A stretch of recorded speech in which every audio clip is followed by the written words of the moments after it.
రేపు మనమందరం దేవుని యొక్క వాక్యాన్ని విందాం. మనం ఈరోజు ధ్యానం చేయబోయే అంశం ఏంటంటే, ప్రపంచంలో భూమి పుట్టినది మొదలుకొని ఇప్పటి వరకు ఏ సంఘటనలు జరిగాయి, ఇక ముందు ఇప్పుడు జరుగుతున్నటువంటి సంఘటనలు ఏంటి, జరగబోయే సంఘటనలు ఏంటి, ఆ విషయాలు ఈరోజు మనం ధ్యానం చేసుకుందాం. ఈ ప్రపంచానికి దేవుడు ఒక నిర్దిష్టమైనటువంటి ప్రణాళికను తయారు చేశాడు. ఆయన నిర్ణయించినటువంటి ప్రకారంగానే ఆయన ద్వారా ఆయన కార్యాలన్నీ భూలోకంలో సిద్ధిస్తాయి. వాటిని ఎవరూ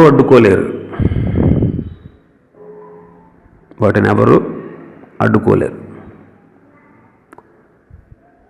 ఈ సృష్టి ప్రారంభించబడింది మొదలుకొని ఈ సృష్టి అంతమయ్యేంత వరకు కొన్ని విషయాలు, కొన్ని కార్యాలు, దేవుని కార్యాలు మీకు తెలియపరచాలని నేను ఆశపడుతున్నాను. చాలామంది విశ్వాసులకి ఈ విషయాలు తెలియవు. ఇవి మనం తెలుసుకోవాలి. ఎందుకంటే ఫ్యూచర్ ఏంటనేది పుట్టిన ప్రతి మనిషి గురించి ఆలోచించుకుంటూ ఉంటారు. ప్రతి వ్యక్తి ఆలోచిస్తాడు ఫ్యూచర్ ఏంటి. కొంతమందికి పెళ్లి వయసు వచ్చినప్పుడు పెళ్లి చేయాలి అని అనుకున్నప్పుడు తల్లిదండ్రులు, కొంతమంది పురుషులు అంటూ ఉంటారు, ఏంటో తెలుసా, నేను ఎలా పెంచాలి, నేను ఎలా పెంచుతాను, నాకు ఏదైనా ఆధారం ఉండాలి కదా అనిపిస్తుంది. కొంతమందికి ఫ్యూచర్ ఏంటి, ఏం జరుగుద్ది, ఫ్యూచర్లో భవిష్యత్తు ఏంటి అని ఆలోచన చేస్తూ ఉంటారు. ఒక వ్యక్తి తన భవిష్యత్తు కోసం ఎంతగా ఆలోచిస్తున్నాడు కదా, మరి భవిష్యత్తులో జరగబోయేది ఏంటి అనే దానికోసం కూడా ఒక వ్యక్తి తప్పక ఆలోచించాలి. నేటి దినం బాగుంది, బాగానే సాఫీగా జరుగుతుంది, చచ్చిపోయిన తర్వాత ఏమవుద్దులే, ఏమైతే ఏంటి అని కొంతమంది కొట్టిపడేస్తూ ఉంటారు. ఫ్యూచర్ కోసం మనం బాగా ఆలోచించాలి. జరిగిపోయిన సంఘటనలు ఏంటో చూద్దాం. మొదటిగా, దేవుడు ఈ విశ్వాన్ని, భూమిని, అందులో ఉన్నటువంటి జీవరాశుల మొత్తాన్ని సృష్టించాడు. ఆదికాండం 1వ అధ్యాయం 1వ వచనం నుంచి చదివితే, ఆయన ఈ విశ్వాన్ని, ఈ భూమిని, ఆకాశాన్ని, సూర్యచంద్ర నక్షత్రాలని, సమస్త భూమి మీద కానీ, ఆకాశంలో ఎగిరేవి కానీ, సముద్రంలో కానీ ఉన్నటువంటి జీవరాశులన్నిటినీ ఆయన సృష్టించాడు. మానవుణ్ణి ఆఖరిగా, ఈ సృష్టి అంతా చేశాక ఆఖరిగా మానవుణ్ణి చేశాడు. మానవుణ్ణి నిర్మించాడు, తన చేతులతో నిర్మించాడు. మానవుడికి కావలసిన వాటన్నిటినీ ముందు సిద్ధం చేసి చివరిగా మానవుణ్ణి నిర్మించాడు. అయితే కొంతమంది దీన్ని ఒప్పుకోలేని వాళ్ళు కొన్ని సిద్ధాంతాలు సృష్టించి, దేవుడంటే గిట్టనోళ్ళు కొన్ని సిద్ధాంతాలు సృష్టించి ఏవేవో సృష్టి ఇలా జరిగింది, అలా జరిగిందని మార్పులు చేశారు.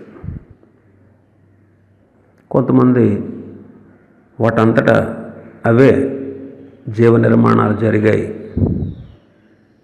అని చెప్పారు. వాటంతటదే సృష్టి జరిగింది అనే ఆ విషయం అవివేకమైంది. ఒక విషయం ఆలోచించేయండి, ప్రతిదానికి ఒక నిర్మాణకుడు ఉన్నాడు, తయారు చేసిన కంపెనీలు ఉన్నాయి. ప్రతిదానికి మానవుడు తయారు చేసిన దానికి కంపెనీలు ఉన్నాయి కదా. మరి ప్రభు సృష్టించినటువంటి సృష్టికి నిర్మాణకుడు లేడంటారా? ఉన్నాడు. ఆయనే సృష్టికర్త. సమస్తాన్ని, సృష్టి మొత్తాన్ని ఆయనే సృజించాడు. ఈ సృష్టిలో జరిగిన రెండవ కార్యం ఏంటంటే మానవుని యొక్క పతనం. దేవుడు ఆదిలో ఆదాముని నేలమంటితో బొమ్మను చేసి వాడి నాసికారంధ్రంలో జీవవాయువు ఊదాడు. మట్టి బొమ్మ మనిషి రూపాన్ని ధరించుకున్నాడు. అతనికి సాటి అయిన సహాయంగా ప్రక్కటెముకను ఒకటి తీసి స్త్రీగా నిర్మించి వాళ్ళిద్దరిని ఏదేను అనే తోటలో వాళ్ళిద్దరిని పెట్టాడు ప్రభు వాళ్ళకిచ్చిన ఆజ్ఞ ఏంటంటే ఈ తోట చెట్ల ఫలాల్లో ఏదైనా మీరు నిరభ్యంతరంగా తినొచ్చు. అయితే మంచి చెడ్డల తెలివినిచ్చే వృక్షం ఒకటి ఉంది, దాన్ని తినొద్దు, దానిని తినుదనున మీరు నిశ్చయంగా చచ్చిపోతారని చెప్పాడు. ప్రభు సమస్తాన్ని ఎరిగినవాడు, భవిష్యత్తుని ఎరిగినవాడు.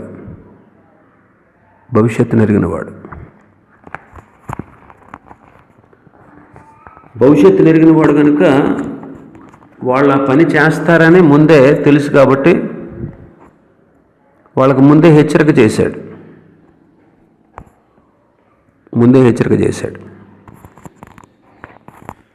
అయితే ఆది మానవులు దేవుడు వద్దన్న పని చేశారు. దేవుడు వద్దన్న పని చేసి దేవుని ఆజ్ఞ మీరి పాపులయ్యారు. అప్పటి నుంచి వాళ్ళు దేవుని సహవాసాన్ని పోగొట్టుకున్నారు. మానవ జాతి మొత్తం అప్పటి నుంచి పతనమైపోయింది. రోమీలకు రాసిన పత్రిక 5వ అధ్యాయం 12వ వచనం ఒకసారి చదువు. రోమీలకు రాసిన పత్రిక, అపోస్తలుడైన పౌలు రోమీలకు రాసిన పత్రిక 5వ అధ్యాయం 12వ వచనం. ఇట్లుండగా ఒక మనుష్యుని ద్వారా పాపము ద్వారా మరణమును లోకములో ఎలాగూ ప్రవేశించనో అలాగుననే మనుషులందరూ పాపము చేసినందున మరణము అందరికీ సంప్రాప్తమాయను అనే చోట 3 అనే ఫుట్నోట్స్లో అంకేసి 3 ఫుట్నోట్స్లో రాసింది ఏంటి? అందరి ద్వారా ఈ పాపము, అందరి ద్వారా ఈ మరణము వ్యాపించాయి. కాబట్టి ఒక మనుషుడి ద్వారా, ఆ మనుషుడు ఎవరంటే ఆది ఆదాము, మానవ జాతి మొత్తం పతనమైపోయింది. ఇది సృష్టిలో జరిగిన రెండవ విషయం. మూడవది, పరిశుద్ధుడైనటువంటి దేవుడు తన స్వభావం చొప్పున, తన స్వభావం ఎలాంటిదో మానవులకు తెలియాలి అని ధర్మశాస్త్రాన్ని ఇచ్చాడు. మానవులకి అనుగ్రహించినటువంటి ఆజ్ఞల సముదాయమే ధర్మశాస్త్రం. దేవుడు దీన్ని సీనాయి పర్వతం మీద మోషేకు తెలియజేశాడు.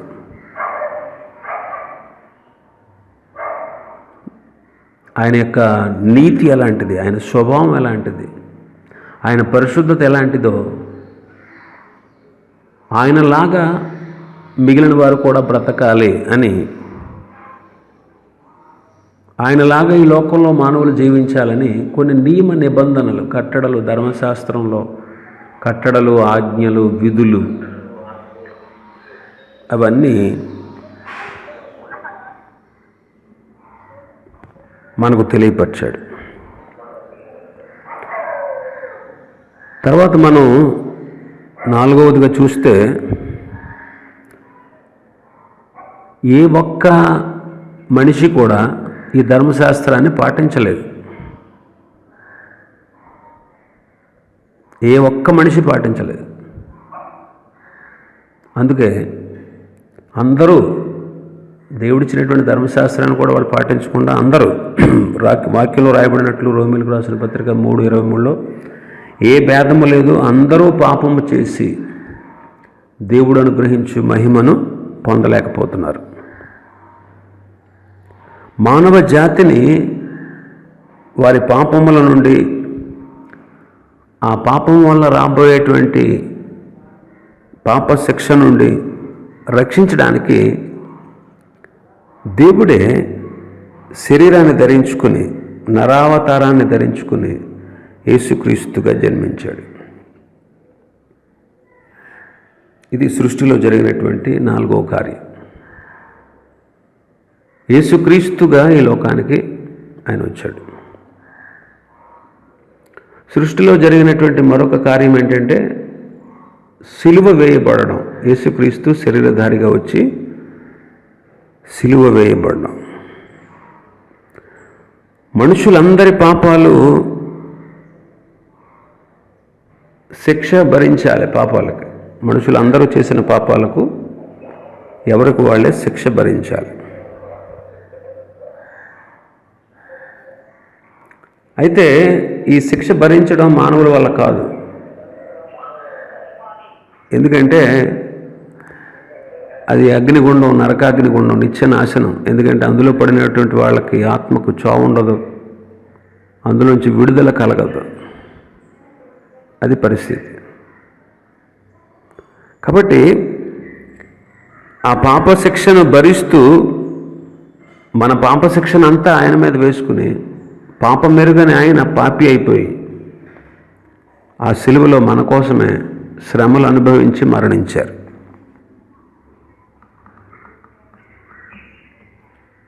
ఈ విషయం మనందరికీ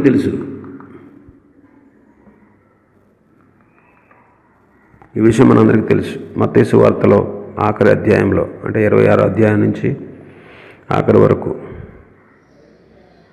యోహాను సువార్తలో 1వ అధ్యాయం 9వ వచనం అంటాడు కదా, బాప్తిసం ఇచ్చి యోహాను, లోక పాపములు మోసుకొని పోవు దేవుని గొర్రెపిల్ల అంటాడు. కాబట్టి ఆయన సిలువలో మరణించారు, మన కోసం మరణించారు. మన పాపములకు కలిగేటువంటి శిక్షను ఆయన భరిస్తూ మన స్థానాన్ని ఆయన తీసుకుని మరణించారు. కాబట్టి సిలువలో పాపికి పాప విముక్తి లభించింది, రక్షణ భాగ్యం ప్రాప్తించింది. తర్వాత సృష్టిలో జరిగినటువంటి మరొక కార్యం ఏంటంటే యేసుక్రీస్తు పునరుత్థానం. ఆయన మన అపరాధముల నిమిత్తం అప్పగించబడి మనల్ని నీతిమంతులుగా తీర్చబడుటకై ఆయన లేపబడ్డాడు. రోమా 4:25లో మాట ఉంటుంది. యేసుక్రీస్తు వారు మన పాపశిక్ష భరిస్తూ మరణించారు. అయితే మనల్ని నీతిమంతులుగా తీర్చడానికి ఆయన పునరుత్థానుడై తిరిగి లేచారు. సృష్టిలో జరిగినటువంటి కార్యాలు ఇవన్నీ ఎప్పటి వరకు జరిగినవి. సర్వసృష్టి సృష్టించబడింది, మానవుడు పతనమైపోయాడు. మానవుడిని సరైన మార్గంలో పెట్టాలని దేవుడు ధర్మశాస్త్రాన్ని ఇచ్చాడు. ధర్మశాస్త్రాన్ని ఒక్కళ్ళు పాటించలేదు. అందరూ పాపం చేసి దేవుడు అనుగ్రహించి మహిమను పొందలేకపోయారు. కనుక దేవుడే నరావతారిగా, శరీరధారిగా సిలువలో మరణించుట కొరకు, మన పాపశిక్ష ఆయన భరించుట కొరకు శరీరధారిగా ఈ లోకానికి వచ్చారు. ఆయన వచ్చింది ఎందుకంటే సిలువలో మరణించడానికి. అన్యాయపు తీర్పు తీర్చబడి ఆయన నోరు తెరవలేదు కనుక అన్యాయంగా ఆయన శిక్ష విధించారు. ఆయన కావాలనే మనందరి అపరాధాలను తన మీద వేసుకుని సిలువలో మరణించారు. నేటి దినాల్లో కొంతమంది యేసుక్రీస్తు గురించి ప్రోపకాండ చేస్తున్నట్టు ఏమనంటే 3 మేకుల మధ్యలో ఆయన సిలువకు దిగ్గొడితే 3 మేకులు పీక్కుని రాలేకపోయాడు, ఆయనేం దేవుడు అని అంటున్నటువంటి వారికి తెలుసుకోవాల్సినటువంటి విషయం ఏంటంటే ఆయన సిలువ వేయబడడానికే వచ్చాడు. మరొక వాదన వినిపిస్తున్నారు. ఏమనంటే, ఎప్పుడూ చచ్చిపోయినోడు మా పాపాలేమి తీసేయగలడు, ఎప్పుడూ చచ్చిపోయినోడు మా పాపాల కోసం చనిపోయాడు అంటారు. మేము పుట్టకముందే చనిపోయినాడు మా పాపాల కోసం చచ్చిపోయాడు అంటారేంటి అని కొంతమంది అజ్ఞానులు, వాళ్ళకి దేవుని యొక్క ఆలోచనలు ఎరగని వాళ్ళు, మత ఛాందసవాదులు, వాళ్ళు తెలుసుకోలేనటువంటి అజ్ఞానులు అన్నమాట. తెలుసుకోలేనటువంటి అజ్ఞానులు. కాబట్టి ప్రభు సిలువ వేయబడ్డానికే వచ్చాడు ఈ లోకానికి. ఆయన మరణించాడు, పునరుత్థానుడై తిరిగి లేచాడు. ఎవ్వరూ కూడా ఎప్పటి వరకు మరణించిన వాళ్ళు ఎవరు తిరిగి లేవలేదు. గొప్ప గొప్ప వాళ్ళు, గొప్ప గొప్ప మహాత్ములు, దేశాల కోసం ప్రాణాలు త్యాగం చేసిన వాళ్ళు, ప్రపంచంలో గొప్పవారు అనిపించుకున్న వాళ్ళందరి సమాధులు భూమి మీద ఉన్నాయి. కానీ అవన్నీ మూసివేసి ఉన్నాయి. యేసుక్రీస్తు ప్రభు సమాధి ఒక్కటే నేటికి, ఆయన పునరుత్థానుడైంది మొదలుకొని ఇప్పటి వరకు తెరిచే ఉంది. ఆయన లేచి ఉన్నాడు, పునరుత్థానుడై తిరిగి లేచాడు.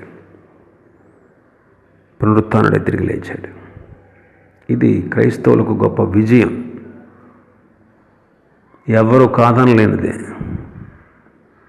చాలామంది మరణించిన వాళ్ళు మాలో కూడా బ్రతికారండి అని చెప్పిన వాళ్ళు ఉన్నారు. మరణించిన వాళ్ళు బ్రతికి ఉంటారు, కానీ మళ్ళీ చచ్చిపోయారు వాళ్ళు. కానీ క్రీస్తు ప్రభు అలా కాదు, మరణించి తిరిగి లేచాడు. ఇవన్నీ జరిగిన సంఘటనలు. జరుగుతున్న సంఘటనలు ఏంటి అని మనం ఆలోచన చేస్తే, ఇప్పుడు శుభవార్త, రక్షణ సువార్త ప్రకటించబడుతున్న కాలం ఇది. కృపాకాలం. మానవులకి రక్షణ సువార్త ప్రకటించబడుతూ ఉన్నటువంటి కాలం. అపొస్తలుల కార్యములు 17వ అధ్యాయం 30వ వచనంలో ఉంది కదా, ఆ అజ్ఞాన కాలములను దేవుడు చూచి చూడనట్లుగా ఊరకుండెను. ఇప్పుడైతే అంతటను అందరూ మారు మనస్సు పొందవలనని మనుష్యులకు ఆజ్ఞాపించుచున్నాడు. ముందు ముందు అంటే భవిష్యత్తులో ప్రపంచం మీద దేవుని యొక్క ఉగ్రత కుమ్మరించబడుతుంది. కలలో కూడా ఊహించలేనటువంటి భయంకరమైనటువంటి శ్రమలు ఈ భూమి మీద వస్తాయి. ముందు ముందు మానవులు మరణించిన తర్వాత క్రీస్తుని అంగీకరించకుండా మరణిస్తే, మరణించిన వాళ్ళని మళ్ళా తిరిగి లేపి అప్పుడు వారి ఆత్మల్ని నిత్య నాశనంలో, పాతాళంలో పడేస్తాడు. అయితే శుభవార్త ఏంటంటే, తప్పించుకోవడానికి ఇంకా అవకాశం ఉంది. ఆ రాబోయే భయంకరమైనటువంటి శ్రమలు, ఉగ్రత తప్పించుకునే అవకాశం ఇంకా ఉంది. ఆ అవకాశం ఏంటో తెలుసా? ఆ మార్గం ఏంటో తెలుసా? రక్షకుడైన యేసుక్రీస్తుని ఆశ్రయించడమే ఆ తప్పించుకునేటువంటి మార్గం. తప్పించుకునేటువంటి మార్గం. ప్రపంచంలో జరిగినటువంటి సంఘటనలు నిజమని ప్రపంచం ఒప్పుకుంది. బైబిల్లో జరిగినటువంటి సంఘటనలు ఒకటి, నోవహు కాలంలో జరిగినటువంటి జల ప్రళయం. నోవహు కాలంలో జరిగినటువంటి జల ప్రళయం.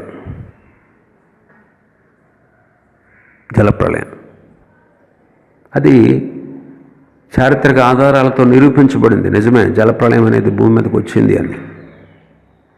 అయితే ఆశ్చర్యం ఏంటో తెలుసా? అలాంటి గొప్ప జలప్రళయం వచ్చి భూమి మీద జీవరాశులు అన్నీ చచ్చిపోయినా నోవహు కుటుంబం ఓడలో ప్రవేశించి రక్షించబడ్డారు. నోవహు దేవుణ్ణి ఆశ్రయించాడు కాబట్టి రక్షణ పొందగలిగాడు. మరొక సంఘటన, నిజ సంఘటన బైబిల్లో జరిగింది, చారిత్రక ఆధారాలతో ఉంది. కావాలంటే యూట్యూబ్లో మీరు చూడండి. సొదొమ గొమొర్రా అనే పట్టణాల్లో నేటికి నోవహు కాలంలో జలప్రళయం వచ్చింది.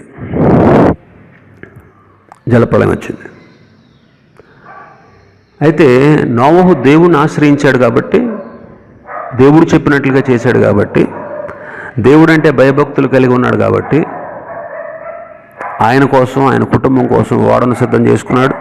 దేవుని మాటకు లోబడి ఆ ప్రచండమైన ప్రళయాన్ని నుంచి తప్పించబడ్డాడు. అలాగే సొదొమ గొమొర్రాల గురించి మనం ఆలోచన చేస్తే, సొదొమ గొమొర్రా మీరు యూట్యూబ్లో మీరు సొదొమ గొమొర్రా అనే దాని గురించి మీరు సెర్చ్ చేయండి. నేటికి ఆనాడు అగ్ని గంధకాలు కురిపించబడినటువంటి ఆ పట్టణాలు ఎలాగ భస్మం అయిపోయాయో ఇప్పటికీ మనకు తెలుస్తుంది. అది అలా ఎందుకు అయిపోయింది ఆ ప్లేస్ అనేది బైబిల్ ఒకటే చెప్తుంది, ఇంకెవరు చెప్పలేరు. కాబట్టి ఆ పట్టణాల మీద దేవుడు అగ్ని గంధకాలు కురిపించాడు. అయితే దేవుణ్ణి ఎరిగినటువంటి, తన గృహంలో దూతలను చేర్చుకున్నటువంటి లోతును, అతని కుటుంబాన్ని దేవుడు తప్పించాడు. ఎస్, పేతురు గారు అంటాడు, రాబో దినాల్లో ఈ భూమి అగ్ని కొరకు సిద్ధపరచబడి ఉందంట. అగ్ని కురుస్తుంది రాబోయే దినాల్లో భూమి మీద.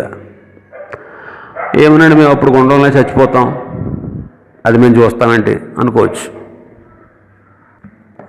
ఇప్పుడు కరోనా వైరస్ కాబట్టి లోపల దాక్కున్నాం. అగ్ని గురిస్తే ఎక్కడ దాక్కుంటాం? అగ్ని కొరకు నిలిచి ఉంది భూమి. భూమి దాని కృత్యములు కాలిపోతాయి. వికటమైన వేండ్రంతో పంచభూతాలన్నీ లయమైపోతాయి.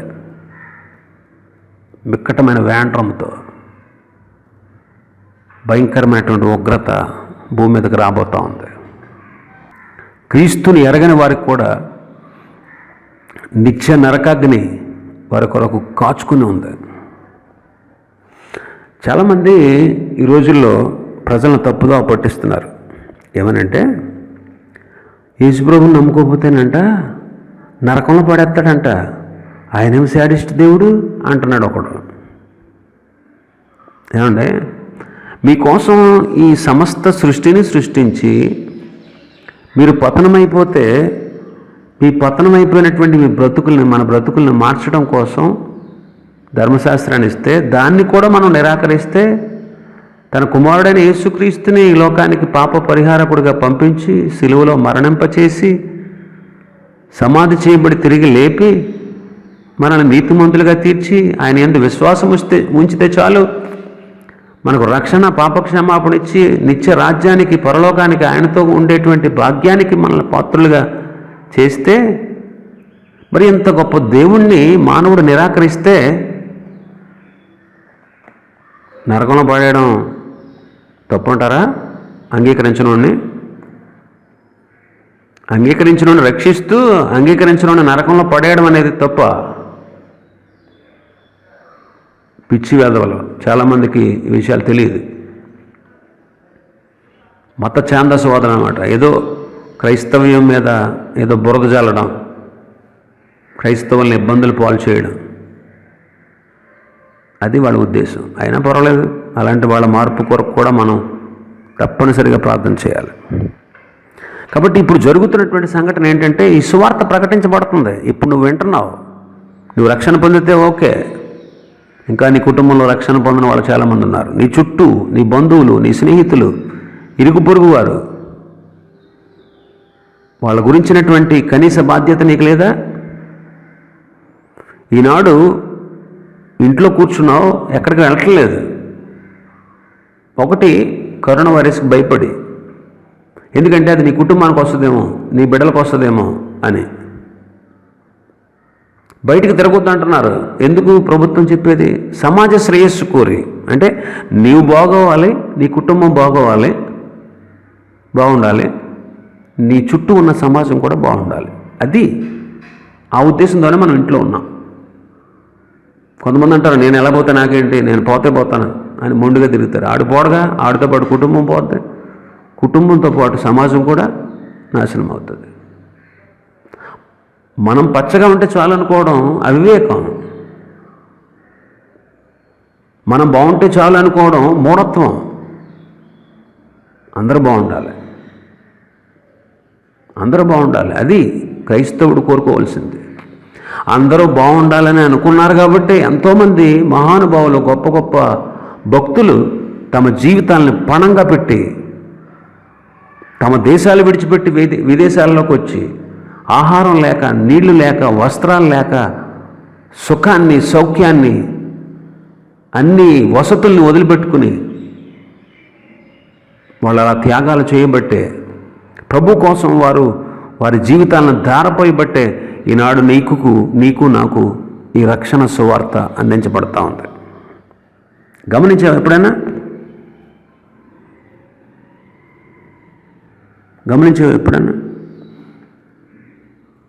ఒకసారి ఆలోచన చేసుకో. నేడైనా నీ కుటుంబ రక్షణ కోసం, నీ బిడ్డల రక్షణ కోసం ఒకసారి గమనించు. రక్షణ పొందిన నీవు పరలోకంలో ప్రభు దగ్గర క్షేమకరమైనటువంటి స్థితిలో ఉంటావు. రక్షణ పొందిన నీ బిడ్డలు, నీ కుటుంబం, నీ భార్య, నీ భర్త నిత్య నరకంలో వేదన అనుభవిస్తూ ఉంటే, సహజీవనం చేసిన నువ్వు వాళ్ళకి చేసిందేంటి? రక్షణ పొందిన నీవు నీ కుటుంబీకులకి, నీ బంధువులకి నువ్వు చేసిందేంటి?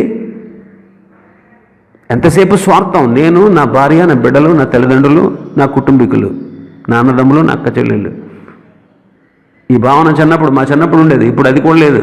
ఇప్పుడు నేను, నా భార్య, పిల్లలే, అంతే. తల్లిదండ్రులు అక్కలేదు, అత్తమామలు అక్కలేదు, అన్నచెల్లెలు అక్కలేదు, కుటుంబీకులు అక్కలేదు, మనకు ఉపకారం చేసిన వాళ్ళు అక్కర్లేదు, మనకు మేలు చేసిన వాళ్ళకి అక్కర్లేదు. ఆలోచన చేయి. ఇంత స్వార్థంతో ఉంటున్నావు, ఇంకా వాళ్ళకు స్వార్థ ప్రకటించకపోతున్నావు, ప్రకటించకుండా మౌనంగానే ఉంటున్నావు. గమనించు, ప్రభు నీతో మాట్లాడుతున్నాడు. ఇప్పుడు సువార్త ప్రకటించబడతా ఉంది కాబట్టి వీలు కుదిరినప్పుడైనా నువ్వు నీ బిడ్డలకి, నీ భార్యకి, నీ భర్తకి, నీ కుటుంబీకులకి, నీ బంధువులకి, నీ ఇరుగు పొరుగు వారికి, నీ స్నేహితులకి సువార్త ప్రకటించు. ఆ బాధ్యత నీ మీద ఉంది. నువ్వు తెలుసుకో, ప్రభువుని అంగీకరించు, ఆయన ఇచ్చినటువంటి అవకాశాన్ని సద్వినియోగం చేసుకో. నీవు కూడా సువార్త ప్రకటించుటలో పాలి భాగస్తురాలవే అని మర్చిపోకు. నేడు దినాల్లో జరుగుతున్నది ఇదే. సువార్త ప్రకటించబడుతూ ఉన్నది. సువార్త ప్రకటించబడుతూ ఉంది. ఇప్పుడు ప్రస్తుతం జరుగుతున్నటువంటి సంఘటన, జరగబో సంఘటనలు ఏంటో చూద్దాం. ఇప్పటి వరకు జరిగిన సంఘటనలు, జరుగుతున్న సంఘటనలు చూసాం. ఇప్పుడు జరగబో సంఘటనలు ఏంటి? జరగబోయేటువంటి సంఘటనలు ఏంటి? ఆ విషయాలు మనం చూద్దాం. జరగబో సంఘటనలు ఏంటి అనే వాటి గురించి మనం కొద్దిసేపు ధ్యానం చేసుకుందాం. భవిష్యత్తులో జరగబోయేది ఏంటంటే, ఇప్పుడు రక్షించబడి సంఘ సహవాసంలో ఉన్నటువంటి మన సంఘమనే కాదు, ప్రపంచంలో ఎన్ని సంఘాల వారైతే ఉన్నారో, ప్రపంచంలో ఎన్ని సంఘాల్లో యేసుక్రీస్తు రక్తము ద్వారా కడగబడి పాపక్షమాపణ పొంది రక్షణ పొంది దేవుణ్ణి రక్షకుడుగా, యేసుక్రీస్తును రక్షకుడుగా దేవుడిగా అంగీకరించారో వాళ్ళందరూ తప్పనిసరిగా రేపు ప్రభు మధ్యాకాశానికి వచ్చినప్పుడు ఎత్తబడతారు. ఒక విషయాన్ని గమనించండి. యేసుక్రీస్తు ప్రభు శరీరధారిగా భూమి మీదకి మొదటిసారి వచ్చినప్పుడు ఆయన శిలువలో మరణించడానికి, తిరిగి లేచి మనందరికీ రక్షణ ఇవ్వడానికి వచ్చాడు. రెండవసారి మళ్ళా రాబోతున్నాడు. రెండవసారి వచ్చేటువంటి రాకడలో 2 ఘట్టాలు ఉంటాయి. ఒకటి, ఆయన మధ్యాకాశంలోనికి వస్తాడు.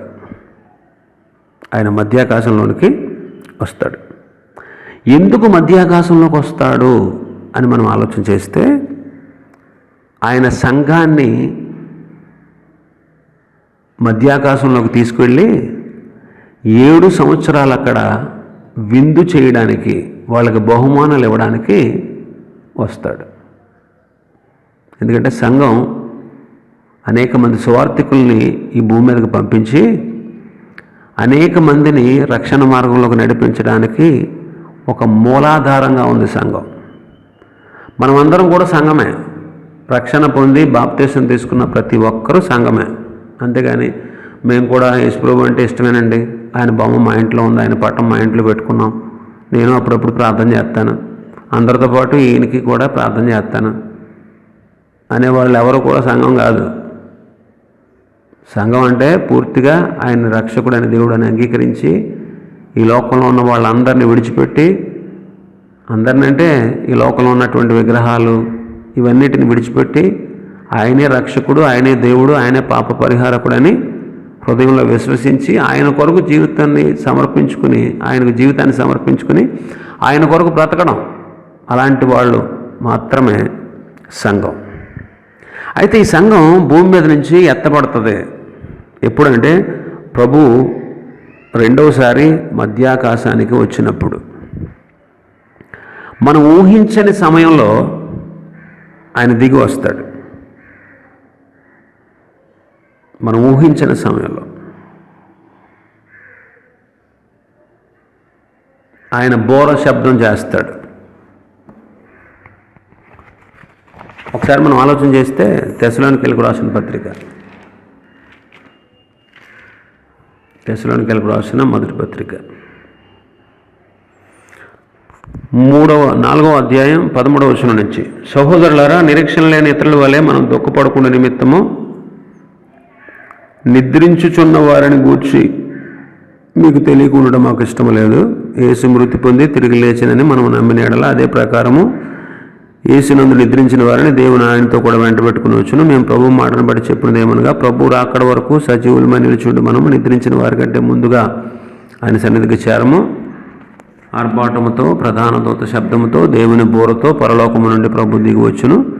క్రీస్తునందుండి మృతులైన వారు మొదట లేతురు. ఆ మీదట సజీవులమై నిలిచి ఉండి మనము వారితో కూడా ఏకముగా ప్రభువుని ఎదుర్కొనుటకు ఆకాశ మండలమునకు మేఘముల మీద కొనుపోబడదుము. కాగా మనము సదాకాలము ప్రభుతో కూడా ఉందము. కాబట్టి మీరు ఈ మాటల చేత ఒకరినొకడు ఆదరించుకొనుడి. చాలా ప్రాముఖ్యమైనటువంటి విషయం ఇది. ఆర్భాటముతో, ప్రధాన దూత శబ్దముతో, దేవుని బోరతో పరలోకము నుండి ప్రభువు దిగి వచ్చును. అప్పుడేం జరుగుద్దన్నాడు? క్రీస్తునందుండి మృతులైన వారు మొదట లేస్తారు. ఆ మీద సజీవులమై నిలిచి ఉండి మనము వారితో కూడా ఏకముగా ప్రభువుని ఎదుర్కొనుటకు ఆకాశ మండలమునకు మేఘముల మీద కొనిపోబడుదుము. ప్రభువు మధ్యాకాశంలోకి రాబోతున్నాడు. ఆయన వచ్చినప్పుడు జరిగేటువంటి సంఘటనలు ఏంటంటే, ఇప్పటి వరకు క్రీస్తునందుండి మృతులైన వారు ఉన్నారు కదా, ఆయన మధ్యాకాశానికి వచ్చినప్పుడు ఆర్భాటం,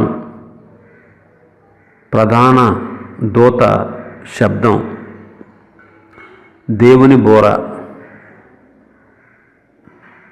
ఈ మూడు మోగుతాయి. మొదటిది ఆర్భాటం జరుగుద్ది. ఆర్భాటం, ప్రధాన దూత ప్రకటిస్తాడు, దేవుని బోర బోధపడుతుంది. అదనమాట. ఇప్పుడు ముఖ్యమంత్రి గారే మన ఊరు వస్తున్నాడు అనుకో, ఎలా ఉంటుంది? అందరూ రోడ్ల మీదకి వచ్చేస్తారు. ఆయన వచ్చేదాకా కాముగా ఉంటారు. వచ్చేటప్పటికి ఎలా ఉంటుంది? ఊరేగింపు, బ్యాండ్ మేళం, పాటలు, గంతులు, డ్యాన్సులు, పెద్ద ఆర్భాటం. అలాగే ప్రభు కూడా పరలోకాన్ని నుంచి మధ్యాకాశానికి వస్తున్నాడు. మరి ఆయన వచ్చేటప్పుడు సామాన్యంగా ఉండదా? అందుకే ఆర్భాటంతో ప్రధాన దూత ప్రకటిస్తాడు, ఇదిగో ప్రభువు వస్తున్నాడు. ముందు ప్రకటిస్తాడు కదా. పూర్వకాలంలో రాజులను ఎలాగ కేకేసేవారు? రాజాతిరాజ, రాజమార్తాండ, శ్రీ శ్రీ శ్రీ శ్రీ బోళ్ళు చెప్తారు. అలా ప్రధాన దూత ప్రకటిస్తాడు. దేవుని బోర ఓదపడుతుంది. ఈ దేవుని బోర ఎందుకంటే మృతులైన వాళ్ళకి మృతులైన వాళ్ళు, అప్పటి వరకు క్రీస్తునందుడి మృతులైన వాళ్ళు తిరిగి బ్రతకడానికి భూమి మీద రక్షణ పొంది విశ్వాసంలో కొనసాగుతున్న మనకి ఆ బోర వినపడతాయి. అప్పుడు మృతులైన వాళ్ళు లేస్తారు, సజీవులమై నిలిచి ఉండి మనం ఎత్తబడి మధ్యాకాశంలో దేవుని సముఖంలో మనం అందరం కలుసుకుంటాం. సంఘం ఎత్తబడుతుంది. మనం సంఘంలో ఉన్నాం, సంఘ సభ్యులం, మనం ఎత్తబడతాం. మనం నడుస్తున్నా, తింటున్నా, పడుకున్నా, కూర్చున్నా, ప్రయాణం చేస్తున్నా, ఏ పరిస్థితిలో ఉన్నా దేవుని బోర శబ్దం మనకు వినబడగానే మనం ఎత్తబడతాం. ఒకవేళ మరణించామా, మృతుల లోకానికి వెళ్ళిపోయామా, అక్కడి నుంచి అయినా ఆ బోర మనకు వినపడుతుంది. తప్పనిసరిగా మళ్ళీ తిరిగి లేచి పరిశుద్ధులందరితో కలిసి మధ్యాకాశంలో ఆ ప్రభుని ఎదుర్కోవడానికి వెళ్తాం. ఆయన పరలోకాన్ని నుంచి దిగి వస్తున్నాడు, మనం భూమి నుంచి లేచి వెళుతున్నాం. మధ్యాకాశంలో మనం కలుసుకుంటాం. 7 ఏండ్ల విందు అక్కడ జరుగుతుంది. కాబట్టి సంఘం ఎత్తపడద్ది. మరి నువ్వు సంఘ సభ్యుడివేనా, ఏదో నామకార్థంగా వచ్చి వెళ్ళిపోతున్నావా? ఉపకారాల కోసం, మేళ్ళ కోసం, అద్భుతాలు జరుగుతాయని, మా కుటుంబ పరిస్థితులు బాగుంటాయి, మా ఆయనగారు ఆరోగ్యం వస్తుంది, మా పిల్లలు చక్కబడతారు, ఉద్యోగాలు వస్తాయి, వ్యాపారం అభివృద్ధి చెందుద్ది, ఇలాగొస్తే దానివల్ల నీకు ప్రయోజనం ఉండదు. గుర్తుపెట్టుకో. అప్పుడు జరగబోయే సంఘటనలు మొదటిది ఏంటంటే సంఘం ఎత్తబడుద్ది. 2, ఎత్తబడిన సంఘానికి 7 సంవత్సరాల విందు. దాన్ని ఏమన్నారంటే క్రీస్తు న్యాయపీఠము అన్నారు. క్రీస్తు న్యాయపీఠం. కొరింథీయులకు రాసిన మొదటి పత్రిక, 2వ పత్రిక, 5వ అధ్యాయం 10వ వచనం ఒకసారి చదువుదాం. కొరింథీయులకు రాసిన 2వ పత్రిక 5వ అధ్యాయం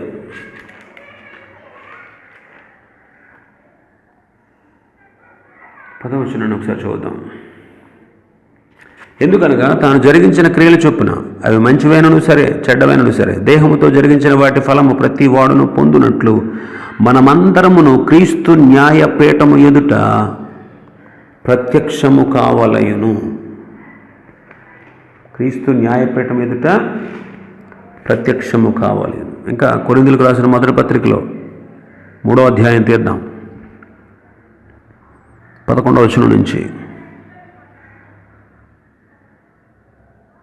12వ వచనం చదువుదాం. ఎవడైనా ఈ పునాది మీద బంగారము, వెండి, వెలగల రాళ్ళు, కర్ర, గడ్డి, కొయ్యకాలు మొదలైన వాటితో కట్టిన ఎడల వాని పని కనపడును. ఆ దినము దానిని తేటపరచును. అది అగ్ని చేత బయలుపరచబడును. మరియు వాని పని ఎట్టుతో దానిని అగ్నియే పరీక్షించును. పునాది మీద ఒకడు కట్టిన పని నిలిచిన ఎడల వాడు జీతం పుచ్చుకొనును. ఒకని పని కాల్చివేయబడిన ఎడల వానికి నష్టము కలుగును. అతడు తన మట్టుకు రక్షింపబడును గాని అగ్నిలో నుండి తప్పించుకున్నట్టు రక్షించబడు. క్రైస్తవులమంతా కూడా మనం చేసినటువంటి క్రియలను బట్టి, అవి మంచివైనను సరే, చెడ్డవైనను సరే, మంచివైనా చెడ్డవైనా దేవునికి లెక్క అప్పగించాలి. క్రీస్తు న్యాయపీఠం ఎదుట నిలబడాలి. ఒక విషయం గమనించండి, రక్షణ పొందకముందు నువ్వు ఎన్ని పాపాలు చేసినా, ఎన్ని తప్పులు చేసినా అవి విమర్శలోకి తేబడవు. రక్షణ పొందిన తర్వాత కూడా నువ్వు చేసినావంటే అవి మంచివైనా సరే, చెడ్డవైనా సరే మనం లెక్క అప్పగించడానికి, మన క్రియల గురించి లెక్కప్ప చెప్పడానికి. ఎందుకు చేసావు అంటే లెక్కప్ప చెప్పాలి. లెక్క అప్పగించడానికి క్రీస్తు న్యాయపీఠం ఎదుటకు మనం నిలబడాలి. అక్కడ శిక్షలు ఏమి ఉండవు, కానీ చేసిన పనికి ప్రతిఫలం ఉండదు. అదనమాట. బహుమానాలు ఏముండవు, జీతం కాస్త తక్కువగా ఉంటుంది. ఇప్పుడు ఒక ఆవిడ చెప్తుంది, మా మనవడండి అమెరికాలో ఉంటున్నాడు, ఆడికి నెలకు 1,00,000 రూపాయలని జీతం. నెలకి ₹1,00,000 అదొక గర్వంగా చెప్పుకుంటుంది. అంతేగాని మా మా మనవడండి అమెరికాలో ఉంటున్నాడండి, నెలకి 5,000 జీతం అండి అన్నాం అనుకో, ఏడ్చొచ్చేవాళ్ళు, 5,000 ఇక్కడ సంపాదించలే పెట్టి అనరా అందరూ అంటారు. గర్వంగా చెప్పుకుంటుంది. ఎందుకంటే అందరికంటే గొప్పది జీతం, అది అలా సంపాదిస్తున్నాడు కాబట్టి. రేపు ప్రభువు ఇచ్చే జీతం,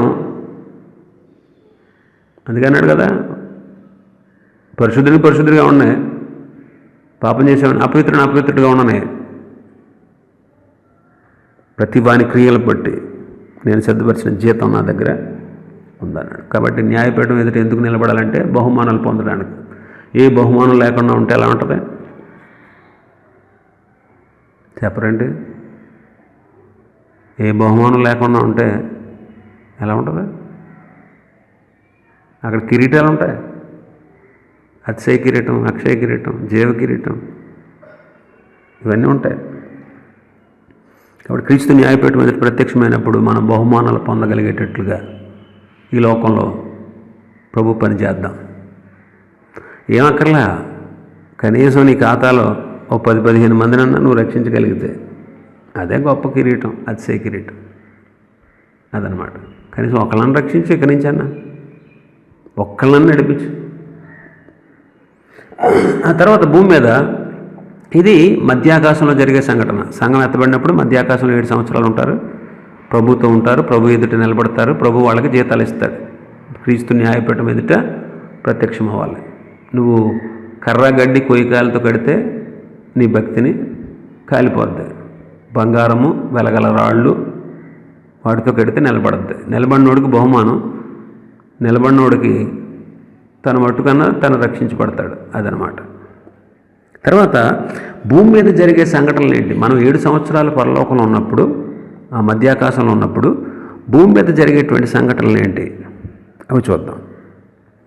ఇక్కడ భూమి మీద క్రీస్తు విరోధి అనేవాడు ప్రత్యక్షమవుతాడు. అంత్యక్రీస్తు వాడి పేరు అంత్యక్రీస్తు. అంటే ప్రపంచ రాజకీయ, సామాజిక, ఆర్థిక, మత రంగాలన్నింటినీ కూడా తన కనుసైగతో నియంత్రించే క్రీస్తు విరోధి అనేవాడు బయలుపడతాడు. నేటి దినాల్లో రాజకీయ పరిస్థితులు చాలా అధ్వానంగా ఉన్నాయి. ఏ దేశంలో కూడా ఏ పార్టీకి కూడా మెజారిటీ లేదు కదా. రాజకీయ పార్టీలు నిర్వీర్యంగా ఉన్నాయి. సామాజిక, ఆర్థిక పరిస్థితులు చూడప్పుడు ఏమైపోయినాయి? సామాజిక పరిస్థితులు ఏమైపోయినాయి? ఎవడో బయటకు రాలేని పరిస్థితి. ఆర్థిక పరిస్థితులు దెబ్బతినేసే. ప్రపంచంలో గొప్ప గొప్ప దేశాలు అనుకున్నాయి కూడా అట్టడికి వెళ్ళిపోయే స్థితికి వచ్చేసినాయి. ప్రపంచంలో ఉండేటువంటి ధనికులు ఇప్పటివరకు 1వ ప్లేస్లో, 2వ ప్లేస్లో, 3వ ప్లేస్లో ఉన్న వాళ్ళు కూడా మారిపోతున్నారు. తారుమారైపోతుంది వాళ్ళ పరిస్థితి. మతం కూడా ఆయా రకాల మతాలు ఉన్నాయి, కానీ ఒకే మతాన్ని పెట్టి తన కనుసైగతో నియంత్రించేటువంటి ఒక నియంత క్రీస్తు విరోధి బయలుపడతాడు. ఒకడు వస్తాడు. ప్రపంచ దేశాలన్నింటినీ కూడా తన అదుపాజ్ఞలో ఉంచుకోగలిగిన సత్తా కలిగిన వాడు ఒకడు వస్తాడు. వాడే క్రీస్తు విరోధి. ఇంకా మనం చూస్తే దేవుని వాక్యంతో సంబంధం లేని వేశ్య వంటి మత వ్యవస్థ ఏర్పడద్ది. ఈ మతం క్రీస్తు విరోధి అనేవాడికి సహకరిస్తుంది. ఈ మతం యొక్క ఉద్దేశం ఏంటంటే మనుషుల్ని నిజదేవుడి వైపు నుంచి మళ్ళించేయడం. మనుషుల్ని నిజదేవుడి నుంచి మళ్ళించి ఈ అంత్యక్రీస్తు అనేవాడే దేవుడు, నేనే దేవుణ్ణి అనే సిద్ధాంతాన్ని వాడు తీసుకొచ్చి ప్రజలందరూ వాడిని పూజించేటట్టుగా వాడు చేయడం. అలాంటి మత వ్యవస్థ ఒకటి ఏర్పడుతుంది. ఇంకా మనం చూస్తే రోమా సామ్రాజ్యం మళ్ళీ పునరుద్ధరించబడుద్ది. ప్రపంచంలో గొప్ప గొప్ప రాజ్యాలన్నీ కూడా ఒక కూటమిగా ఏర్పడి తమ అధికారాలని పునరుద్ధరించుకోవడానికి ఈ రోమా సామ్రాజ్యంలోంచి వచ్చినటువంటి నియంత్రణ అంత్యక్రీస్తు అనేవాడికి ఈ యొక్క రాజ్యాలన్నింటిని కట్టబెడతారు. ఈ అంత్యక్రీస్తు అనేవాడు ఇశ్రాయేల్ దేశంలోకి వెళ్ళి ఇశ్రాయేల్ దేశంతో 7 సంవత్సరాలు నిబంధన చేసుకుంటాడు. ఒక ఒప్పందం చేసుకుంటాడు ఇశ్రాయేల్ దేశస్తులతో. తర్వాత జరిగే సంఘటన ఏంటంటే యూదులు దేవాలయాన్ని తిరిగి కడతారు. మొట్టమొదటి దేవాలయం సొలొమోను కట్టాడు. యూదులకి చాలా గర్వించదగింది ఏంటంటే దేవాలయమే. యూదులు గర్వించడానికి కారణం ఏంటంటే దేవాలయం అంటే వాళ్ళకి చాలా ఇష్టం. అందుకే ఈ కట్టడం, ఈ దేవాలయాన్ని చూసామని శిష్యులు అడిగితే ఈ దేవాలయాన్ని పడగొట్టండి, 3 దినాల్లో నేను తిరిగి లేపుతానన్నాడు. తన శరీరం అనే దేవాలయం గురించి ప్రభు చెప్తే ఆ దేవాలయం గురించి అన్నాడని వాళ్ళకి మండిపోయింది. 46 సంవత్సరాలు కట్టిన దేవాలయాన్ని పడగొట్టేయమంటావా అని ఆ సాక్షుల్నే తీసుకొచ్చి పెట్టారు. దేవాలయాన్ని పడగొట్టేయమన్నాడు ఈయన అని నేరం మోపారు ఆయన మీద. ఆయన తన శరీరం అనే దేవాలయం గురించి చెప్పాడు, వాళ్ళకి అర్థం కాల. కనుక దేవాలయం చాలా ఇంపార్టెంట్ యూదులకి. మొదట సొలొమోను కట్టాడు, తర్వాత బబులోను రాజు అయిన నెబుకద్నెజరు దాన్ని కాల్చిపడేశాడు. తర్వాత ఎజ్రా నెహెమ్యాల కాలంలో కోరెషు దినాల్లో తిరిగి కట్టారు. మొదటి కట్టినంత మందిరం అంత గొప్పదేం కాదు. ఆ తర్వాత మళ్ళీ పడగొట్టబడింది. ఆ తర్వాత హేరోదు రాజు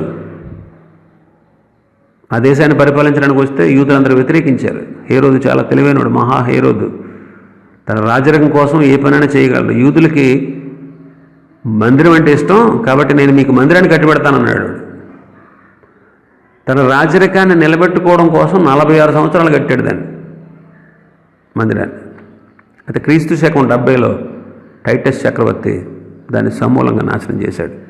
అప్పటి నుంచి ఇప్పటి వరకు దేవాలయం లేదు. అయితే ఇప్పుడు దేవాలయ నిర్మాణం కోసం ఎన్నో ప్రయత్నాలు జరుగుతున్నాయి. కాబట్టి భూమి మీద యూదులు దేవాలయాన్ని తిరిగి కట్టుకుంటారు. భూమి మీదకి 2 సాక్షులు వచ్చి 3.5 సంవత్సరాల పాటు ఈ భూలోకంలో వాళ్ళు దేవుని గురించి ప్రకటిస్తారు. ఆ 2 సాక్షుల్ని కూడా ఈ అంత్యక్రీస్తు అనేవాడు చంపుతాడు. తర్వాత ప్రకటన గ్రంథంలో మనం చూసినట్టు భూమి మీద 7 ముద్రలు విప్పినట్టు, 7 శ్రమలు కలిగినట్టు, 7 ముద్రలు, 7 పాత్రలు, 7 బూరలు, వాటి ద్వారా దేవుని ఉగ్రత భూమి మీద అంత్యక్రీస్తు అనుచరుల మీద, అంత్యక్రీస్తు రాజ్యం మీద ప్రభు కుమ్మరిస్తాడు శ్రమలు. సాతాను భూమి మీద పడదోయబడతాడు. ఇప్పుడు మధ్యాకాశంలో ఉన్నాడు సాతాను. ప్రభు మధ్యాకాశానికి వచ్చేటప్పుడు దేవదూతలు వాడితో యుద్ధం చేసి ఆ మధ్యాకాశం నుంచి కింద పడేస్తారు వాడిని. యోబు గ్రంథంలో చూసినట్టు అప్పటి వరకు అంటే సంఘం ఎత్తబడక ముందు వరకు అపవాది దేవుని సన్నిధికి వెళ్ళడం మళ్ళీ తిరిగి రావడం అవకాశం ఉంది వాడికి. అయితే సంఘం ఎప్పుడైతే మధ్యాకాశానికి ఎత్తబడుతుందో ఇంక వాడు అక్కడ ఉండడానికి వీలు లేకుండా వాడిని భూమి మీద పడేస్తారు. అందుకే ప్రకటన 12:9 ఉంది. మొదటేమో పరలోకం నుంచి వాడు వెలివేయబడ్డారు. అయితే మధ్యాకాశంలో ఉన్నాడు. సంఘం మధ్యాకాశానికి వెళ్ళినప్పుడు మధ్యాకాశం నుంచి వాడి కిందకి తోసేస్తారు. ఇంకా పరలోకాన్ని దర్శించడానికి వాడికి అసలు అవకాశం లేదు. ప్రపంచ దేశాలన్నీ ఇశ్రాయేల్ దేశం మీదకి దండెత్తుతాయి. దాన్నే గోగు హెర్మగెద్దోను యుద్ధం అంటారు. హెర్మగెద్దోను యుద్ధం. అంత్యక్రీస్తు 3.5 సంవత్సరాలు యూదుల్ని బాగానే చూస్తాడు. తర్వాత 3.5 సంవత్సరాలు తన క్రూరత్వాన్ని ప్రదర్శిస్తాడు. కొంతకాలం శాంతి ప్రవక్తలాగా ప్రపంచాన్ని మభ్యపెట్టి తర్వాత అసలు రూపాన్ని బయటపెడతాడు. ఇంకా జరిగేది ఏంటంటే ప్రపంచవ్యాప్తంగా ఉన్న ఇశ్రాయేలీలు శ్రమ పట్టబడతారు. యూదులు హింసిస్తాడు కాబట్టి యూదులు ఆయా దేశాలకు చెదిరిపోతారు. ఆ తర్వాత హెర్మగెద్దోను యుద్ధం. యేసుక్రీస్తు ప్రభు రెండోసారి బహిరంగంగా ఈ భూమి మీదకి వస్తాడు. రహస్యంగా వచ్చి 7 సంవత్సరాలు తన సంఘానికి బహుమానాలు ఇస్తాడు. ఇప్పుడు బహిరంగంగా వస్తాడు. ఆయన బహిరంగంగా భూమి మీదకి వస్తాడు.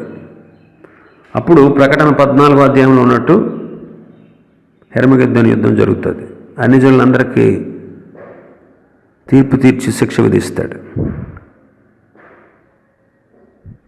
అప్పుడు ఇశ్రాయేలులందరినీ సమకూరుస్తాడు. యేసుక్రీస్తు ప్రభు భూమి మీదకి వచ్చేటప్పుడు సంఘముతో పాటు దిగి వస్తాడు. ఇశ్రాయేలులందరినీ సమకూరుస్తాడు.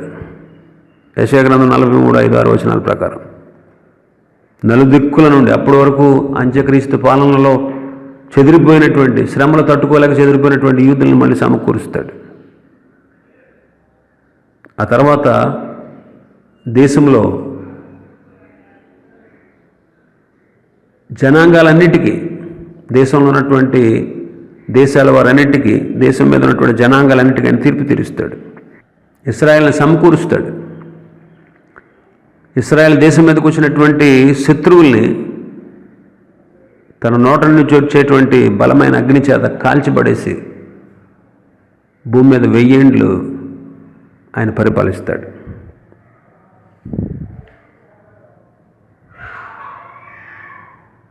వెయ్యేండ్లు పరిపాలిస్తాడు.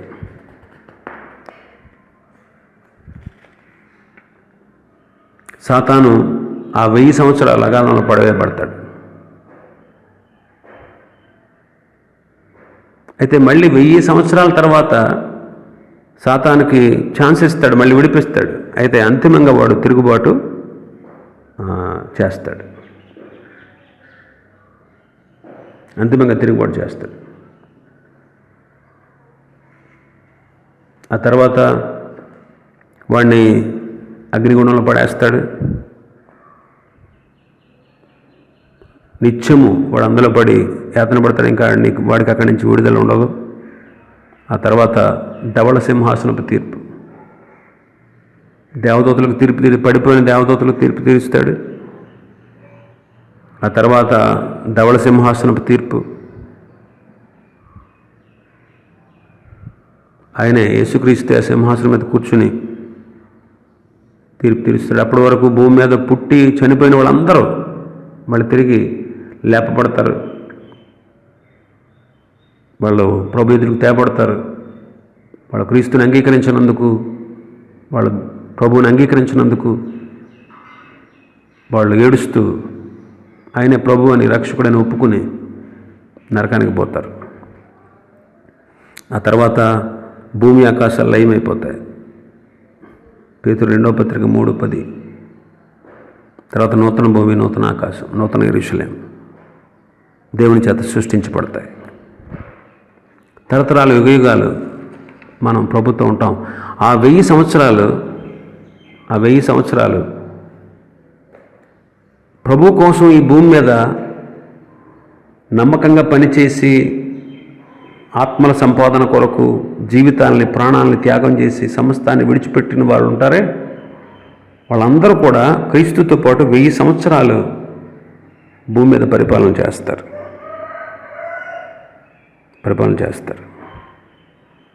చూసారా, దేవుడు తన బిడ్డలైన వారికి ఇచ్చే ఆధిక్యతలు ఇవి. ఆయన సిద్ధపరిచిన జీతం ఉంది, ఆయన ఇవ్వబోయే అధికారం ఉంది సంఘానికి, సంఘ విశ్వాసులకు. మరి నువ్వు ఏ అధికారాన్ని పొందుతావు? మరి నువ్వు ఏ జీతాన్ని పుచ్చుకుంటావో ప్రభు దగ్గర?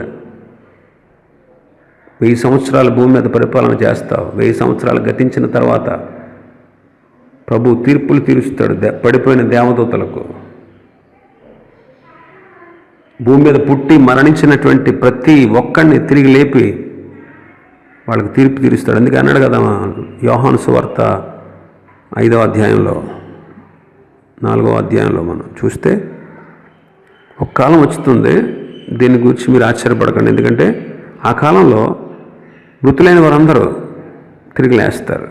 మేలు చేసిన వాడేమో జీవ పునరుత్థానానికి, కీడు చేసిన వాడు తీర్పు పునరుత్థానానికి వెళ్తాడు అన్నాడు. 2 పునరుత్థానాలు చెప్తున్నాడు ఇక్కడ యోహాను సువార్త 5వ అధ్యాయంలో 28-29 వచనాల్లో. 2 పునరుత్థానాలు. ఒకటేమో జీవ పునరుత్థానం. అది ఎప్పుడు జరుగుద్ది అంటే క్రీస్తు మధ్యాకాశానికి వచ్చినప్పుడు ఆయన బిడలకి. రెండవది తీర్పు పునరుత్థానం. అది భూమి మీద పుట్టి మరణించి వాళ్ళందరూ, క్రీస్తుని అంగీకరించిన వాళ్ళందరూ, ఎవరైతే లేపబడలేదో వాళ్ళందరూ తిరిగి లేస్తారు. మృతుల పునరుత్థానం అంటారు దాన్ని. మృతుల పునరుత్థానం. ఆ మృతుల పునరుత్థానంలో ఇంకా జీవం అనేది ఉండదు, వాళ్ళకి మోక్షం పరలోకం అనేది ఉండదు, వాళ్ళ నిత్య నాశనానికి పోవలసిందే. ఆ రీతిగా ఆ ప్రభువు వాళ్ళకి తీర్పు తీర్చి ఆయన అంగీకరించినందుకు నిత్య నాశనాలు పడేస్తాడు. సాతానుకు తీర్పు తీరుస్తాడు, వాడిని అగ్నిగుణంలో పడేస్తాడు. ప్రభువు రెండోసారి ప్రత్యక్షంగా ఈ భూమి మీదకి వచ్చినప్పుడే అంత్యక్రీస్తుకి వాడికి సహకరించిన అబద్ధ ప్రవక్త ఒకడు ఉంటాడు. అబద్ధ ప్రవక్తకి వాళ్ళిద్దరినీ మొట్టమొదట పాతాళంలో పడేస్తాడు, అగ్నిగుండంలో. 1000 సంవత్సరాలు భూమి మీద పరిపాలిస్తాం. తర్వాత భూమిని ఆకాశాన్ని ప్రభు తీసేసి నూతన భూమి నూతన ఆకాశాన్ని సిద్ధపరిచి నిత్యము ప్రభుతో తరతరాలు యుగయుగాలు ఉండేటట్లు, నూతన యెరూషలేములో మనం అందరం కలిసి జీవించేటట్లు, ఏ విధమైనటువంటి పాపము అపవిత్రత లేనటువంటి పరిశుద్ధ లోకంలో మనం అందరం బ్రతికేటట్లు ప్రభు అట్టి గొప్ప కృపను మనందరికీ ఇవ్వబోతున్నాడు. మరి క్రీస్తుని అంగీకరించి రక్షణ పొంది ఈ గొప్ప ధన్యతను పొందుకుంటావు. ఇన్ని విషయాలు చెప్పినా ఇంకా నీ మనస్సు దేవునికి ఇవ్వక, దేవుని తట్టు తిప్పుకోక, ఇంకా లోకం, కులం, మతం, ఆచారాలు, కట్టుబాట్లు అంటూ ఈ లోకం శాశ్వతం అనుకుంటూ ఇంకా ఈ లోకంలోనే బ్రతుకుతావని ఇష్టం. ప్రభు నిన్ను ప్రేరేపిస్తే నువ్వు రక్షణ పొందు. ఒకవేళ రక్షణ పొందిన వ్యక్తివైతే నీ కొరకు సిద్ధపరిచి నీకు ఇవ్వబోయేటువంటి ఆ మహిమను బట్టి ఆయన పట్ల కృతజ్ఞత కలిగి ఉండి, కృతజ్ఞతా భావంతో ప్రభు యొక్క ప్రేమను నువ్వు రుచి చూస్తూ, ఆయన సాక్షిగా, ఆయన బిడ్డగా, ఆయన యొక్క అడుగుజాడలను నడుస్తూ అనేక ఆత్మ రక్షణ కోసం ప్రయాసపడుతూ ప్రభు ఇచ్చే ఆశీర్వాదాలు పొందుకోవాలని, ఆయన ఇవ్వబోయేటువంటి జీతం, ఆయన ఇవ్వబోయే అధికారం, ఆయన ఇవ్వబోయే నిత్యత్వంలో నువ్వు పాలు పొందాలని ప్రేమతో కోరుతూ ఈ మాటలు ముగిస్తున్నాను. దేవుడు ఈ మాటలు దీవించునుగాక. ఆమేన్. మంచిదండి, ప్రార్థన చేసుకుందాం.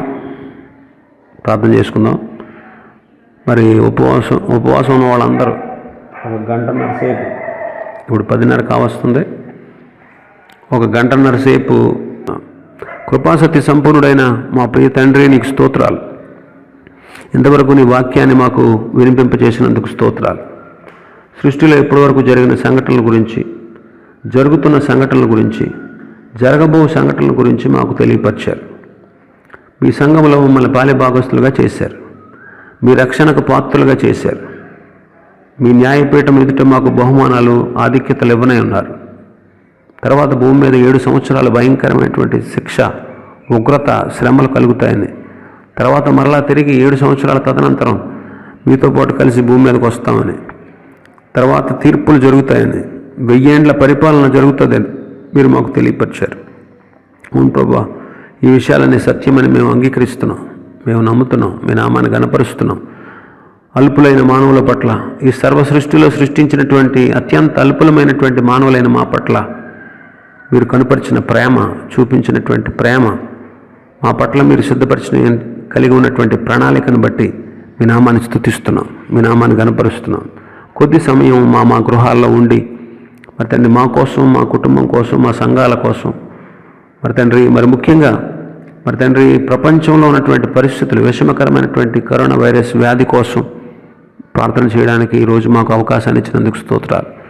1 గంటన్నర పాటు మేము నీ సన్నిధిలో ప్రార్థనలో గడిపి మళ్ళా తిరిగి నీతో కలిసి జీవించుటకు, మళ్ళా తిరిగి కొద్ది సమయం నీ వాక్యాన్ని ధ్యానించుటకు మీ సహాయం, మీ సహకారం మాకు అనుగ్రహించమని మీ చేతులకే మమ్మల్ని అప్పగించుకుంటూ ఘనత, మహిమ, ప్రభావం చెల్లిస్తూ యేసుక్రీస్తు ప్రభువారి శ్రేష్టమైన నామంలో ప్రార్థించి బ్రతిమలాడి వేడుకుంటున్నాం పరమ తండ్రి. ఆమెన్. Praise the lord.